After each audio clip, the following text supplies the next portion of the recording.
अंतिम दौर में हम लोग पहुंच गए हैं और उम्मीद करते हैं कि ये सब प्रश्न आप लोगों से बनता चला जाएगा। अभी हमने चर्चा किया था, विद्यार्थी नारा लगाते चलिएगा, आंसर का नारा लगाइएगा विद्यार्थी, इसका अर्थ दूसरा नहीं है। ग्रेड सिंक्रोनाइजेशन के लिए कितना लिमिट हमने रखा है? प्लस माइनस 20 का रखा है, इससे ज्यादा होगा तो दिक्कत होगी। ग्रेड सिंक्रोनाइजेशन की विफलता का मुख्य कारण क्या है? हार्मोनिक्स का बहुत ज्यादा होना। डीजल जनरेटर में ओवर स्पीड से सुरक्षा कौन करता है? गवर्नर करता है। घूर्णी आर्मेचर में 3 फेज स्टार है, जब स्टार है तो कितना सरकार? 4 होगा, डेल्टा होता तो 3 होता। अल्टरनेटर के द्वारा जो ईएमएफ मिलती है कैसी होती हैं? ज्यादा तरंग होती हैं, साइनोसॉइडल होती हैं विद्यार्थी जी, एसी होती हैं। कैसी होती हैं? साइनोसॉइडल होती हैं। विद्यार्थी जी चिन्ह मारते चलना है, पेंसिल से, कलम से, जो भी आपके पास औजार होगा उससे। विद्यार्थी के पास दो चीज रहता है, कलम या किताब, कॉपी तो कोई अब रखता ही नहीं है, ऑनलाइन हो गया। वो किताबों ला रहा है इस भीषण गर्मी में तो हम पर उपकार कर रहा है, स्वाभाविक सी बात है। मोबाइले में स्कैन करके रख लेता है, डिजिटल बुक रखता है, स्वाभाविक सी बात है। बिल्कुल।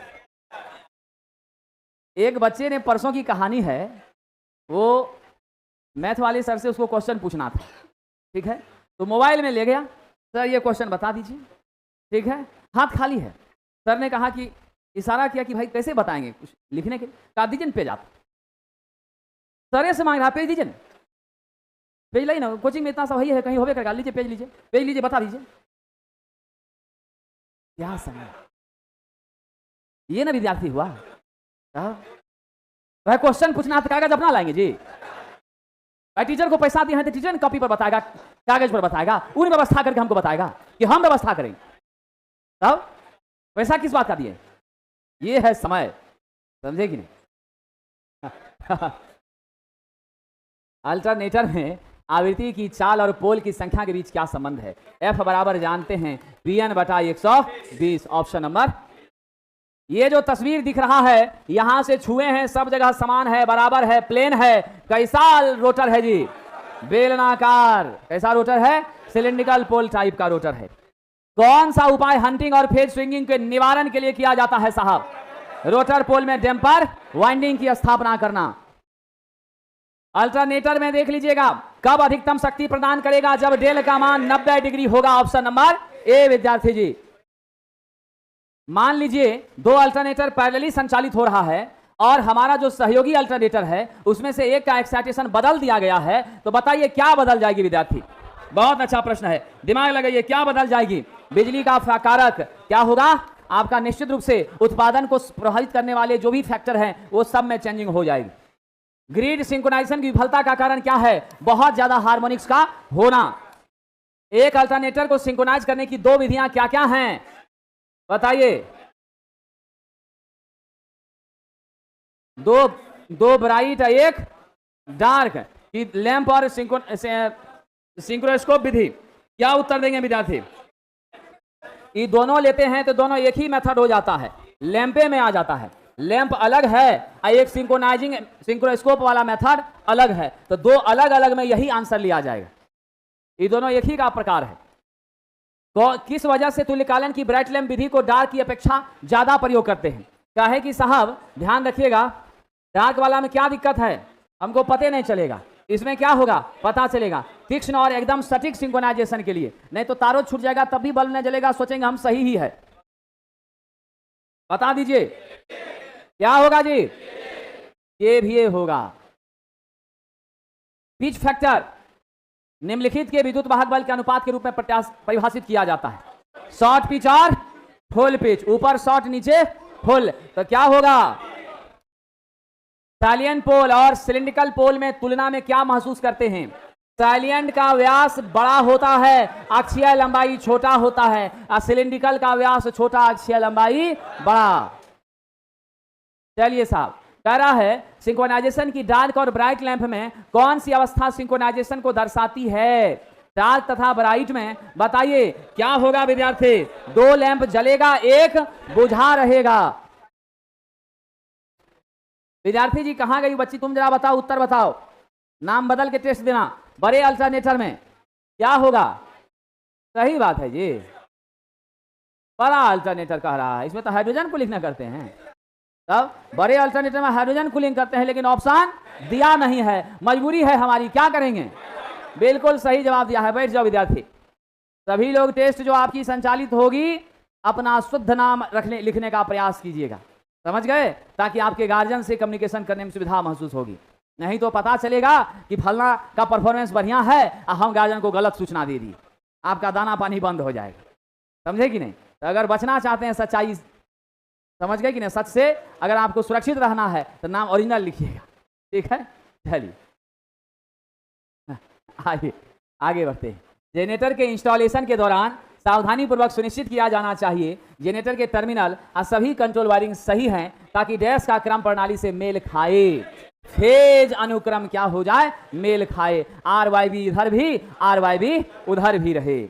आइए साहब, जब कोई कुंडली चालक चुंबकीय पुंज के लंबवत होती है, देख लीजिए साहब, ये मेरा कुंडली चुंबकीय के क्या है, लंबवत है, 90 का कोण बनता है, तो मेरा EMF क्या होगा, मैक्सिमम होगा, अधिकतम होगा, क्योंकि 90 पर ही साइन का मान 1 होता है, ठीक है कि नहीं। चलिए विद्यार्थी जी आगे बढ़ते हैं, बता दीजिए फटाफट।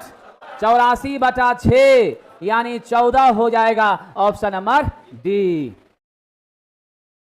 आउटपुट वोल्टेज में सबसे बड़ी गिरावट अल्टरनेटर से किस लोड पर पूरा भार लेने के परिणाम स्वरूप होती है, लो पावर फैक्टर के इंडक्टिव लोड पर होती हैं, तभी मेरा गिरावट वोल्टेज का होता है।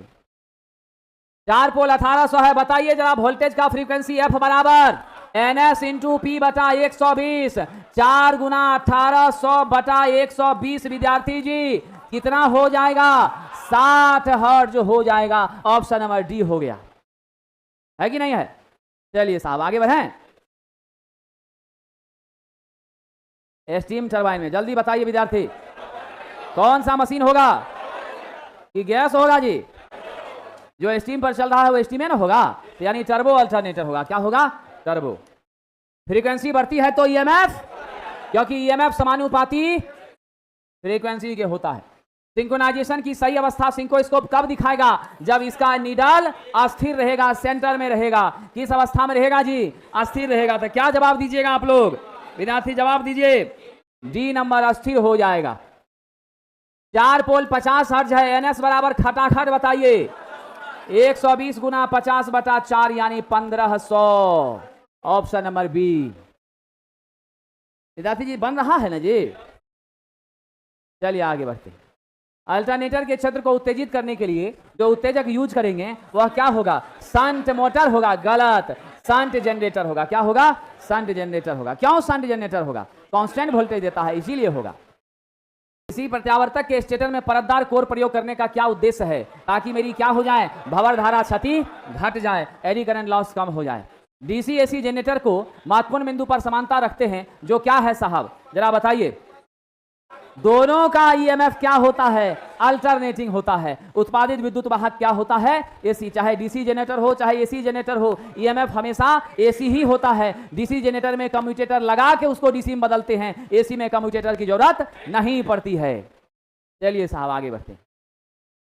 लीजिए बड़ा कठिन प्रश्न है जी, बन गया था ना अभी, बिल्कुल साहब। कितना होगा, 20 मिली। क्या करेंगे, सबसे पहले फ्रीक्वेंसी निकालेंगे जो कि 50 होता है, और टाइम पीरियड 1/f बराबर 1/50 बराबर कितना हो जाएगा, 20 मिली सेकेंड हो जाएगा। डायरेक्ट क्वेश्चन लड़ेगा परीक्षा में तो विद्यार्थी कलम नहीं उठाना है, सीधा चिन्ह बटन दबाना है माउस का, समझ गए कि नहीं, ये मामला है। बटन दबाना है माउस का, ये तो उल्टे दिशा पकड़ लेता है। यहां हम बात करते हैं चिड़िया की आंख पर, ये पहुंच जाता है कलम छाप पर, समझे कि नहीं। बात करते हैं कुछ और चला, इसका मतलब क्या है, मतलब क्या है, बस आ गया है, बस आ गया है, ध्यान कहीं और है, समझ गए कि नहीं। हाँ हाँ, ध्यान इसका है भाई अदानी अंबानी बनना है, और आ गया है कि भाई थोड़ा ट्रेनिंग ले लेते हैं, नौकरी के लिए कैसे क्या किया जाता है, अनुभव लेने आया है, बाकी और कुछ बात नहीं। सीट अपना बेच दिया है ये, इसीलिए। वाष्प टरबाइन के द्वारा प्रचालन के लिए अभिकल्पित अल्टरनेटर साहब, स्टीम टरबाइन जो भी हमारी होती हैं हाई स्पीड पर चलती हैं, तो क्या हो जाएगा, उच्च गति प्रचालन के लिए अल्टरनेटर के लिए बताइए साहब। कठिन क्वेश्चन दे दिया जी आपका। पिच फैक्टर और डिस्ट्रीब्यूशन फैक्टर, KP और KD दे दिया है 0.9 और दे दिया 0.8, तो टोटल दोनों को गुना कर दीजिए। KW कितना 0.9 गुना 0.8 बराबर 0.72। Option number B. चलिए इसका सही हो गया ना जी। लड़का BSPSL पर लग गया, LP छोड़ करके इस पर ध्यान दिया है। आइए आगे बढ़ते हैं। बड़े आकार के अल्टरनेटर में डैम्पर का प्रयोग करते हैं साहब, क्यों करते हैं? स्टेबिलिटी को मेंटेन करने। 6 पोल है, बताइए साहब। थीटा इलेक्ट्रिकल बराबर P/2 इंटू 360 बराबर क्या होगा 6/2 गुना 360, यानी 3 गुना 360 1080। ऑप्शन नंबर बी हो जाएगा। ठीक है ना? चलिए तो बच्ची बन रहा है ना क्वेश्चन जी। ये तो वो पन्ना भी नहीं उल्टाई है जिस पन्ना में क्वेश्चन है। बताइए बताइए। तो टीचर ऐसे थोड़े कोई बन जाता है, बहुत त्याग तपस्या करना पड़ता है, समझे कि नहीं? विद्यार्थी अपना खाली पढ़ता है, टीचर हजारों विद्यार्थी को पढ़ता है, तो स्वाभाविक सी बात है कुछ तो बुद्धि ज़्यादा होगा ही होगा, है कि नहीं? 0.001%।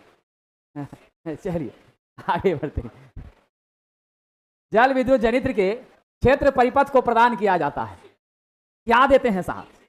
वाटर टरबाइन की बात है, टर्बो जनरेटर नहीं है ये, वाटर हाइड्रो जनरेटर है। उसके फील्ड को क्या देते हैं? DC देते हैं। 600 RPM है, 8 पोल है, बताइए साहब फ्रीक्वेंसी क्या होगा? 600 गुना 8/120 हो जाएगा। लीजिए विद्यार्थी 5 40 हर्ट्ज हो जाएगा। B number is the right answer. विद्यार्थी कोई दिक्कत तो नहीं हो रहा है यार? ये अब लाइन पर आ रहा है ना? चलिए आगे बढ़ते। सुन लो जी, समझ में अब आ रहा है ना ट्रेड? कुछ 1% आ रहा है कि कुछ उससे कम आ रहा है? 1 तक रहना, 1 से ऊपर नहीं जाना है, नहीं तो तब विदेश नौकरी के लिए जाना पड़ेगा, गार्जियन परमिशन नहीं देगा। तो वही सी बात है, गार्जियन अलाउ नहीं करेगा विदेश जाने के लिए। 1% तक रहिए। चलिए आगे बढ़ते हैं।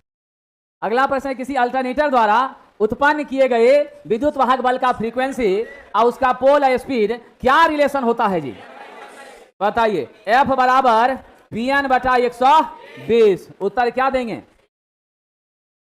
ठीक है ना? आइए साहब, विद्यार्थी उल्टाइए मत, नीचे रख दीजिए, पूरा दिमाग में घुसेगा। हाँ पूरा घुसेगा। जब व्यवस्था है तब क्या दिक्कत है कि नहीं? मान लीजिए जिसका व्यवस्था नहीं है उन्हें कवर करेगा, है कि? हाँ स्वाभाविक सी बात है। चलिए आगे बढ़ते हैं। विद्यार्थी 35 नंबर में क्या कष्ट है साहब? 35 नंबर पे देख लीजिए, थीटा इलेक्ट्रिकल, यही क्वेश्चन तो पीछे भी चर्चा हुआ था। थीटा इलेक्ट्रिकल क्या होता है? P/2 into theta mechanical. यहाँ घूर्णन पूर्ण कर रहा है, तो एक पूर्ण घूर्णन में कितना कोण? 360 बनता है, इसीलिए ना हम लोग 360 ले लिए, थीटा m के बदले में 360। वही ना विद्यार्थी जी यहाँ किए हैं, ठीक है कि नहीं? समझ गए कि नहीं? तो यहाँ थीटा इलेक्ट्रिकल का फॉर्मूला था ना P/2 इंटू थीटा मैकेनिकल। यहाँ कह रहा पूर्ण घूर्णन, तो पूर्ण घूर्णन 360 में होता है, इसलिए थीटा मैकेनिकल 360 लिए। पोल 6 है तो पोल के बदले 6 लिखे, फॉर्मूला का 2 लिखे, 6/2 3 हो गया, 3 गुना 360 1080 हो गया। उत्तर दे दिए बी नंबर। चलिए विद्यार्थी जी अब देखिए जरा RMS मान क्या होगा आपका? T के साथ है तो 4.445F। KP/KD रहता तो भी लेते, नहीं है तो कोई बात नहीं। बहुत कठिन क्वेश्चन है जी। सभी डार्क विधि का उपयोग 2-3 फेज के अल्टरनेटर को सिंक्रोनाइज करने के लिए किया जाता है। लैंप एक ही समय पर बुझता नहीं है किंतु अलग अलग समय पर चमकता है। इससे जो बल्ब हमने लिया है उसका वाट और वोल्टेज समान रेटिंग का है। संयोजन की जांच किया तो सब चीज सही है पता चला। इसका क्या मतलब है? गड़बड़ी कहां पर हो रहा है? गड़बड़ी हमारे फेज सीक्वेंस में हो रहा है। समझ गया ना? क्या हो रहा है? फेज सीक्वेंस में। चलिए आइए साहब, आजकल बहुत फेमस भाषा है, बी मार दिए, सी मार दिए, टेस्ट मार दिए। ये पटना में बहुत लैंग्वेज प्रचलित है। क्या आप लोग जरा सोचिए ये शुद्ध भाषा है क्या? बी मार दिए, टेस्ट मार दिए, सेट मार दिए, सेट मार रहे हैं। क्या ये सही लैंग्वेज है? लैंग्वेज तो सही नहीं है, सब यही बोलता है ना? लेकिन हम लोग अगर शिक्षित हैं तो हम तो सुधार कर सकते हैं। तो क्या उचित होना चाहिए आप लोग उसको बोलने का प्रयास आगे से कीजिएगा, ठीक है ना? बिल्कुल, क्योंकि बड़ा दुर्भाग्य है हिंदी भाषी राज्य का निवासी हिंदी गलत बोलता हो तो दुर्भाग्य है। क्या विद्यार्थी, बचपने से जो भाषा हम बोलते सुनते आए हैं वही भाषा गलत बोल रहे हैं तो अच्छा नहीं है ना? एक 3 फेज अल्टरनेटर के लिए आर्मेचर में कितना स्लॉट है? 120। अल्टरनेटर में 8 पोल है, स्लॉट एंगल अल्फा कितना हो जाएगा? बताइए साहब। 120 बाय कितना होगा ये, दिमाग लगाइए। 120 बाय कितना हो गया, 15 हो गया। ठीक है, ऐसा नहीं है, ये मेरा 15, ध्यान रखिएगा, ये क्या है, स्लॉट प्रति पोल, ये हो गया 15। अल्फा होगा 180 बटा कितना होगा, आंसर क्या देंगे, ए नंबर। ठीक है, 120 बटा 8 करके तब आप धोखे में आ जाइएगा।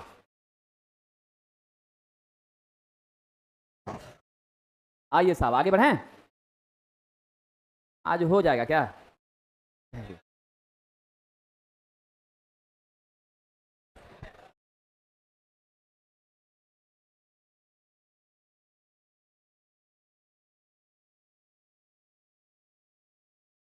आइए साहब आगे बढ़ते हैं।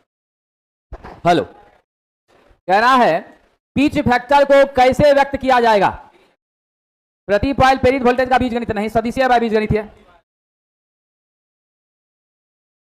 ध्रुव के नीचे कॉइलों का बीजगणित है, सदिश बटा बीजगणित नहीं साहब, क्या होगा, बी नंबर होगा।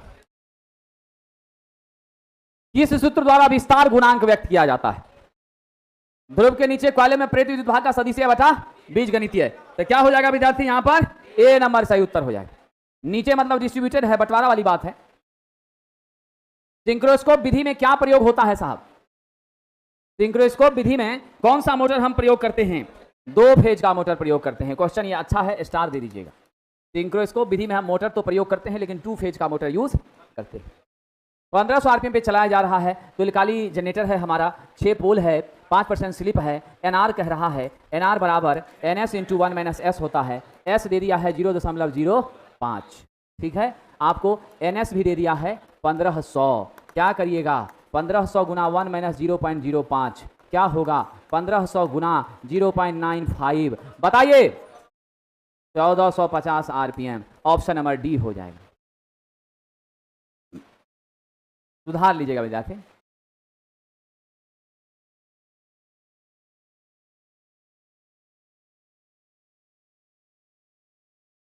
अच्छा, पहले के बारे में कहना 1500 पर चल रहा है, नहीं, और दूसरा 6 पर पॉसिबल है। अच्छा अच्छा, हाँ तो ठीक है, ठीक है, कितना आ रहा है, 1425 गुना करने पर आ रहा है।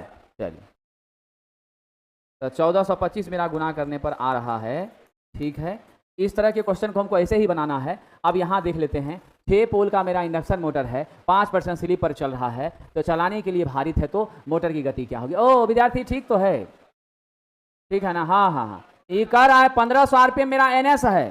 ठीक है, ये मेरा सिंक्रोनस स्पीड पर तुल्यकाली जनरेटर को चला रहे हैं, और हमारा 6 पोल का अल्टरनेटर है, तो 6 पोल का अल्टरनेटर है, उसको चलाने के लिए कितना स्पीड चाहिए, तो 6 पोल के अल्टरनेटर को चलाने, इंडक्शन मोटर को चलाने के लिए 120 F/P चाहिए। तो 120 F/P, तो आपको क्या करना होगा, F निकालना होगा। ध्यान रखिएगा, क्या करना होगा, F निकालना होगा। जब F निकालेंगे विद्यार्थी जी, तो मेरा F क्या हो जाएगा, गौर करिएगा, मेरा F जो है साहब, यहां से P यानी 4 गुना 1500 बटा क्या करेंगे, 120 कर देंगे, तो क्या हो गया, आपका 50 हर्ज आ जाएगा। स्वाभाविक सी बात है, जब 50 हर्ज मेरा फ्रीक्वेंसी आ गया, तो यहां से आप क्या करिएगा, 120 गुना 50 बटा 6 पोल, यानी आपका क्या हो गया, 1000 आरपीएम आ गया। ये तो यहां मिल गया। ठीक है, इंडक्शन मोटर के लिए, तो मेरा एनएस इंडक्शन मोटर के लिए कितना हो गया, इंडक्शन हेतु 1000 हो गया साथियों। अब कह रहा है मोटर का ना गति, इस मोटर का गति कितना हो जाएगा, इस मोटर का गति मेरा हो जाएगा एनआर बराबर एनएस इंटू 1 - एस हो जाएगा। तो यहां पर एनएस कितना हो गया, 1000। अब आप करिए 1 - 0.05, अब 1000 गुना कर दीजिए 0.95, क्या हो जाएगा, 950 पर आपका इंडक्शन मोटर रन करेगा। तो इसीलिए इसका उत्तर हम लोगों को सही कर लेना है, बी नंबर 950 देना है। यहां डबल जोड़ दिया है, समझ गए, सिंक्रोनस जनरेटर से सप्लाई किसको दिया है, इंडक्शन मोटर को। कह रहा इंडक्शन मोटर कितना पर घूमेगा, तो हमको सिंक्रोनस का लेके नहीं चलना है, इंडक्शन लेके चलना है। इंडक्शन कभी भी सिंक्रोनस पर चलता नहीं है, इसलिए सभी विद्यार्थी जी इस प्रश्न के उत्तर को बी नंबर करिएगा। इच्छा होगी तो नोट कर लीजिएगा।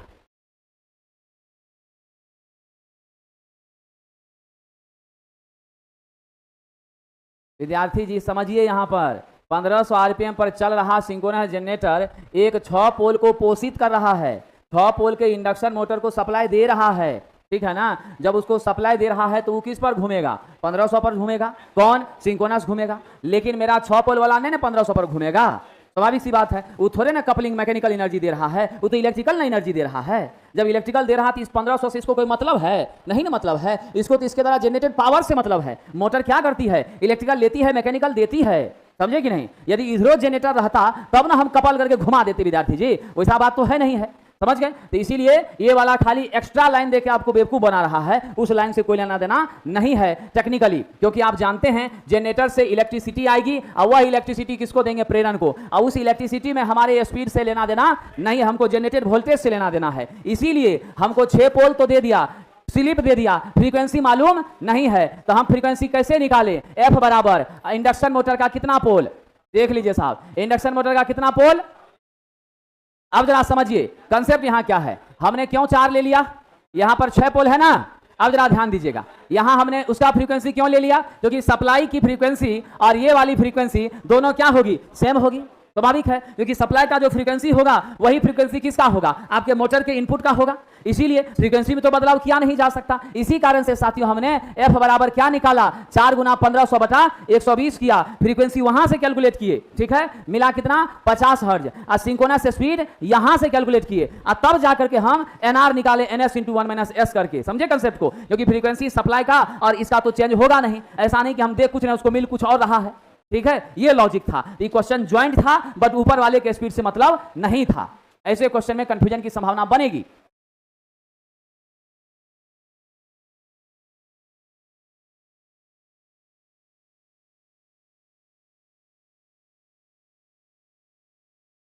चलिए विद्यार्थी जी, हो गया, आगे बढ़ें।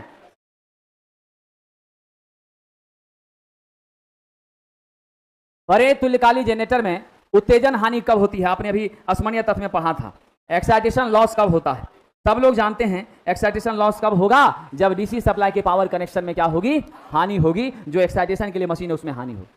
2 अल्टरनेटर समानांतर में चल रहे हैं, एक के द्वारा साझा किया गया भार बढ़ाना है, तो फील्ड एक्साइटेशन क्या करना पड़ेगा, बढ़ाना पड़ेगा कि घटाना पड़ेगा। स्वाभाविक सी बात है साथियों, जल्दी बताइए। फील्ड एक्साइटेशन को नियत रखना होगा, इनपुट टॉर्क को बढ़ाना पड़ेगा। फील्ड एक्साइटेशन के बढ़ाने घटाने से फर्क नहीं पड़ता है। विद्यार्थी जी बीच बीच में जल पीते रहिएगा, जल लेते रहिएगा, ठीक है ना। हाँ चलिए, मौसम थोड़ा सा अच्छा है ना, इसलिए। 2 वाष्प चालित अल्टरनेटर पैरेलल में काम कर रहे हैं, भार का वहन किसके एडजस्टमेंट करने से बदल सकता है, बताइए। लोड में चेंजिंग कैसे आ सकती है विद्यार्थी, मूल गति उत्पादक में वाष्प की मात्रा, यानी आपका जो प्राइम मूवर है उसमें स्टीम आप कितना दे रहे हैं, उस हिसाब से जो हमारा चेंजिंग आ रहा है वहां से परिवर्तन आएगा। लोड शेयरिंग में शॉर्ट पिच वाइंडिंग अल्टरनेटर में कौन सी हानि होगी, क्या होगा विद्यार्थी जी, जल्दी बताइए। शॉर्ट पिच है तो क्या दिक्कत होगा, वोल्टेज तो कम देवे करेगा, वाइंडिंग घटा तो वोल्टेज भी कम। 8 पोल 375 तो आपको मालूम है ना, 8 पोल 375 आरपीएम में घूम रहा, पोल को दोगुना कर देंगे तो क्या हो जाएगा, आवृत्ति कितनी हो जाएगी। अभी क्वेश्चन था भी 50। सिंक्रोनस मोटर समान उत्तेजन पे चल रहा, मोटर का लोड बढ़ा देंगे तो क्या होगा, लोड बढ़ाएंगे तो आर्मेचर करंट बढ़ जाएगा, आर्मेचर करंट बढ़ेगा तो लॉस भी आर्मेचर में बढ़ जाएगा।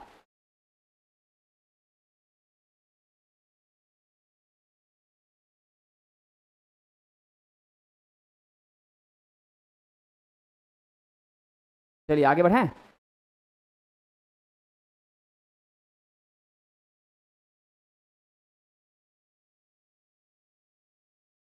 अगला प्रश्न क्या होगा, 5/6 गुना 100 बराबर 150 डिग्री।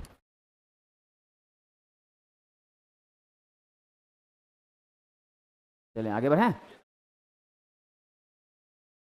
प्रत्यावर्तक का वोल्टेज रेगुलेशन किस पर निर्भर करता है, किस पर साहब, लोड पर की पावर फैक्टर पर, किस पर, भार पावर फैक्टर दोनों। अल्टरनेटर को ऑनलाइन नहीं किया जा सकता, क्यों साहब, इंटरनेट का कनेक्शन नहीं पकड़ता है। अल्टरनेटर और नेटवर्क के फेज के संबंध एक दूसरे के साथ एडजस्ट नहीं करते।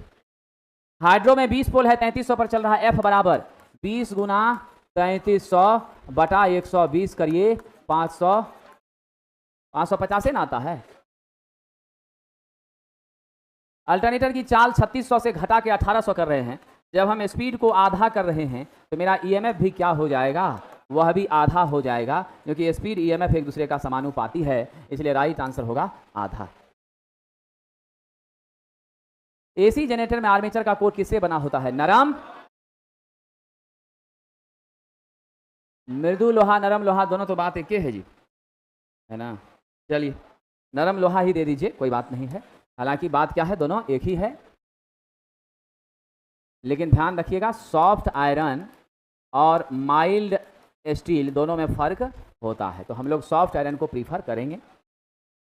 8 पोल है, 750 पे घूम रहा है, फ्रीक्वेंसी एफ बराबर 8 गुना 750 बटा 120 बराबर 50 हर्ट्ज आ जाएगा। उत्तर ए नंबर हो जाएगा। ठीक है, ये सेम था ना।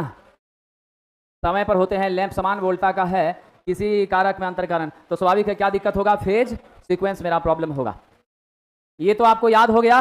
20 गुना 0.05 बराबर 10, 1 सेंटीमीटर रहता तो सेंटीमीटर ले।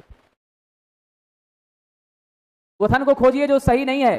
अल्टरनेटर में फील्ड रोटर पर समायोजित किया जाता है, आर्मेचर वाइंडिंग स्टेटर पर क्यों किया जाता है साहब? हार्मोनिक्स कम हो जाता है, स्लिप रिंग केवल 3 लगता है, उत्तेजन के लिए आवश्यकता से अधिक न्यून वोल्टेज पर कब होती है? क्या होगा विद्यार्थी? दिमाग लगाइए, ये बात तो कहीं से उचित। स्लिप रिंग कितना लगाते हैं? फील्ड वाइंडिंग को एक्साइट करने के लिए 2 गुना लगाते हैं जी, 3 कहाँ लगाते हैं? 8 पोल 375 कितना हो जाएगा? फ्रीक्वेंसी 8 गुना 375 बटा 120 करिए, कितना आ रहा है? 25। तो 25 हर्ट्ज लिखिए या 25 साइकिल प्रति सेकंड लिखिए, ऑप्शन ए। 8 पोल 250, 8 गुना 250 बटा 120, 50 बटा 3, 16.2 बटा 3। अल्टरनेटिंग करंट में क्या होती हैं? ध्यान दीजिए, दिशा भी परिमाण भी दोनों क्या होता है, समय के साथ बदलता है। तो क्या जवाब देंगे जी? कौन उत्तर होगा? B number is the right answer. खत्म हो गया ये। 6 पोल है, अल्टरनेटर से गुजर रहा है, इलेक्ट्रिकल डिग्री कह रहा है, तो थीटा ई तो जानिए रहे हैं, P बटा 2 थीटा, मैकेनिकल पूर्ण रोटेशन है तो 360, तो 6 बटा 2 गुना 360 बराबर क्या हो जाएगा? 1080 हो जाएगा। ऑप्शन नंबर डी विद्यार्थी जी। ठीक है, चलिए तो आपकी जो यह चैप्टर है वो समाप्त होती है। ठीक है।